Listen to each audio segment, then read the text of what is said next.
اللهم صل وسلم وبارك على سيدنا محمد وعلى اصحابه اجمعين. حبايبي عاملين ايه؟ كل سنه وانتم طيبين، وطبعا مستمرين في ايام رمضان. كل سنه وانتم طيبين ويعود عليكم الايام بخير يا رب. النهارده بقى مع بعض زي ما انتم شايفين، دي كده عزومه انا عاملاها مع صاحبتي حبيبه قلبي منال. تعالوا نشوف اول حاجه احنا عملنا ايه. المكرونه بالبشاميل، هي انا عملتها طبعا معاكم في القناه، وده الجلاش عملته برده معاكم، وهنسقيه وهندخله مع بعض الفرن. وادي كده الفراخ متبلينها تتبيله حلوه قوي عشان خاطر ان احنا ندخلها الفرن. وهنعمل الحلويات مع بعض، هعمل الكنافه وهعمل كمان جلاش بالكنافه. وتعالوا شوفوا هنعمل ايه النهارده. اليوم طويل مع بعض، تعالوا نشوف النهارده هيبقى اليوم جميل، وعايزاكم تشوفوا. لو عجبك الفيديو ما تنسيش السبسكرايب ليوميات مطبخ الياسمين، ورايك وتعليقاتك، وكمان تعالي معايا نشوف هنعمل ايه بعد كده. دي كده القطايف انا هي عاملاها بالعين الجمل، حشيناها بالعين الجمل اهي. طبعا حطيتها في الفريزر، وبعد كده بنطلعها قبل ما نيجي نقلي على طول، عشان خاطر ان احنا نجهز للعزومه بتاعتنا. طيب، وهعمل مع بعض، هنعمل برده مع بعض الكنافه بالكريمه، وهعمل الجلاش بالكنافه.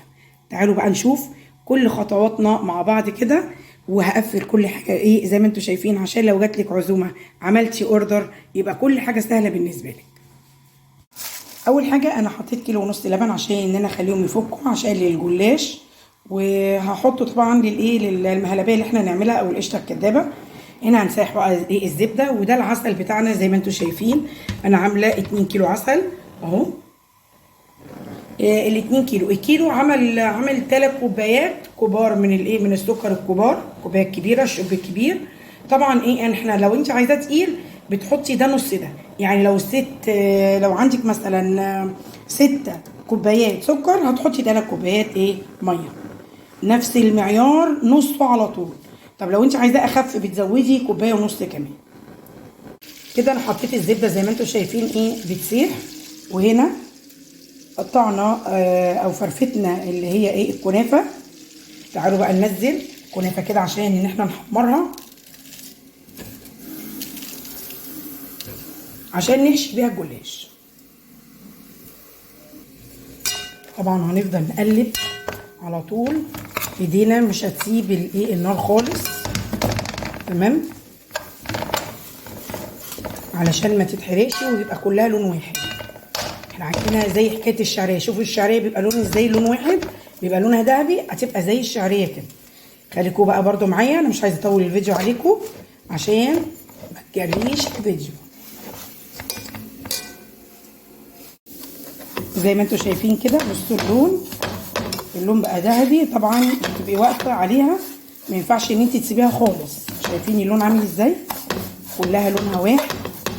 تعالوا بقى نحط العسل. عندك عسل نحل حطي، عندك عسل اللي انت عاملاه بتاع الكنافه التقيل حطي. انا عندي عسل نحل، احط بس عسل ابيض اهو عليها، عشان خاطر نحشي بيها بقى الجلاش. شايفين اللون كده. انا حطيت معلقه عسل نحل كبيره كده عليها، وقلبتها تقليبه حلوه. هسيبها بقى تبرد، وتعالوا نحشي بيها الحشوه بتاعتها.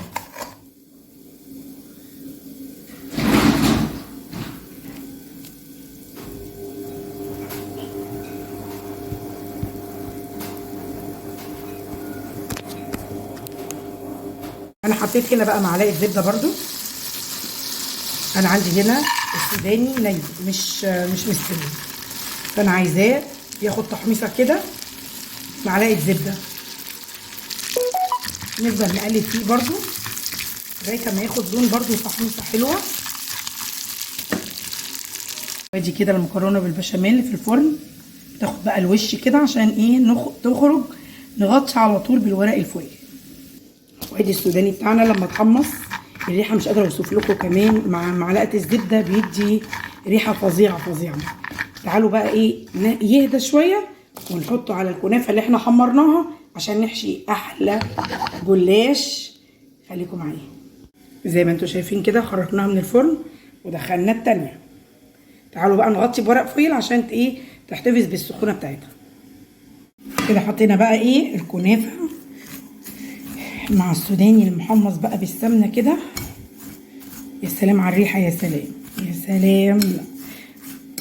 شامين يا جماعه الريحه؟ والله الريحه فظيعه فظيعه. يلا تعالوا بقى يلا نحشي. اول حاجه بقى جبنا لفه الجلاش بتاعتنا اهي، شايفين؟ هاخد ورقتين ورقتين، يعني كل ورقتين اخدهم مع بعض كده عشان ان انا اعمل بيهم ايه، هحشيهم اهيت. تمام. انا عندي طبعا الزبده مسيحاها، بحط ايه مسحه كده. هعمل بس كام واحده معاكم وبعد كده عشان ما اطولش الفيديو. واخد ايه كبشه طبعا من هنا كده. تمام. ولف اهو.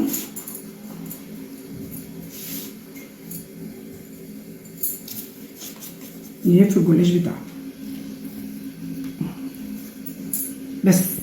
هعمل نفس الحكايه كله كده وبعد كده ارجع لكم بقى تاني عشان ايه، مش عايزه برضو ان انا يعني تتضايقوا الفيديو يطول مني وتبقوا متضايقين وانتوا تتفرجوا. لا، انا عايزاكم تتفرجوا عليه كله. تمام. لو عجبك ما تنسيش اللايك لياسمين والسبسكرايب لو انت ما اشتركتيش في القناه عندي. تمام اهو. ونحشي برضو نفس الحكايه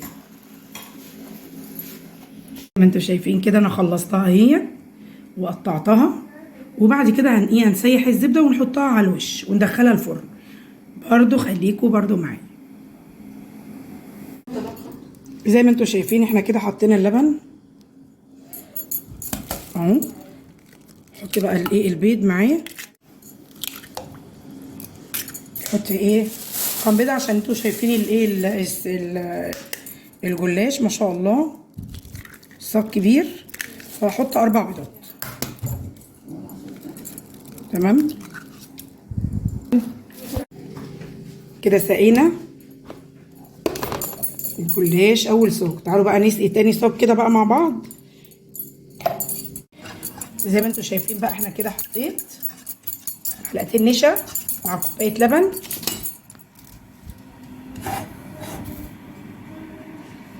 تمام. نقلب بقى على طول، ايدينا تبقى على طول في قلب الايه المهلبيه او القشطه الكدابه. طبعا انا حاطه كدابه وصدقه، انا حاطه قشطتين، واحده كدابه وواحده صدقه اهي. حط دي مع دي كده مع بعض ونقلب عشان تديها طعم حلو كده. تعالوا بقى نعمل بقى الايه الكنافه مع بعض. انا ايه عملت الكنافه، حطيت الزبده سيحتها زي ما انتوا شايفين كده وبخليها تشرب منها كلها اهي. وبسيح برضو زبده تاني عشان احطها على الوش. طبعا هي الكنافه اهم حاجه ان هي بتكون بالزبده البلدي. معلش اللي ما عندوش بقى يعمل بالزبده الهولندي، ربنا بيحلي كل حاجه اهو. تعالوا بقى نحطها في الصينيه، بس ادهن الصينيه زي ما انتم شايفين كده. الصينيه هدهنها ونعملها مع بعض. حطينا كده هنحط بقى ايه نص مقدار الكنافه. شايفين هي متنغنغه ايه سمنه عشان تبقى طعمها حلو، تبقى مقرمشه كمان من جوه لما تيجي تستوي. تمام. نظبط الاول وبعد كده نضغطها ضغطه حلوه اهو.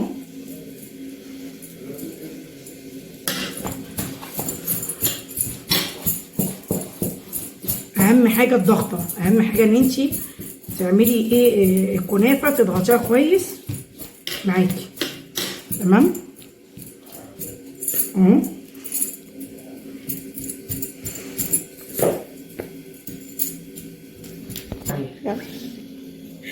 كده زي ما انتم شايفين كده اهي. انا حطيت الكريمه وزي ما احنا متعودين ان احنا ما بنجيبهاش للاخر عشان ما تبقى ايه ما تلزقش في الصينيه. تمام كده كده لما نيجي نعمل لما نحط الكنافه هتتظبط اهو.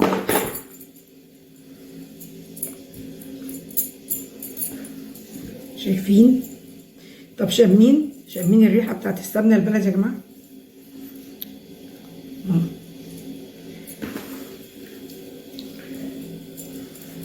اظبطها بقى عشان مش عايزه الفيديو يطول عليكم، وارجع لكم برده تشوفوها في الاخر.